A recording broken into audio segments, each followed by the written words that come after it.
بسم اللہ الرحمن الرحیم۔ صبر کرنا کسے کہتے ہیں؟ پوچھا گیا صبر کرنا کسے کہتے ہیں؟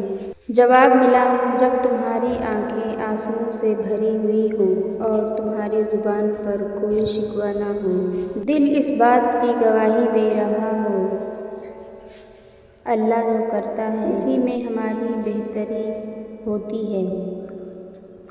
صبر کرنا سیکھ لیں، اللہ تعالیٰ سب جانتا ہے۔ وہ جانتا ہے کہ آپ کب کب کن وقتوں سے گزرے ہیں، اور اللہ وقت بدل دیتا ہے، کیونکہ تبدیلی کائنات کا اصول ہے اور اللہ کسی کے ساتھ ناانصافی نہیں کرتا۔ وہ بس آزماتا ہے اور صبر کرنے والوں کو میٹھا پھل ملتا ہے۔ اللہ تعالیٰ قرآن شریف میں کہتے ہیں، صبر اور نماز سے مدد لو۔ بے شک نماز ایک مشکل کام ہے، مگر ان پر نہیں جو دل میری طرف جھکتے ہیں، لہٰذا آپ صبر سے کام لیں۔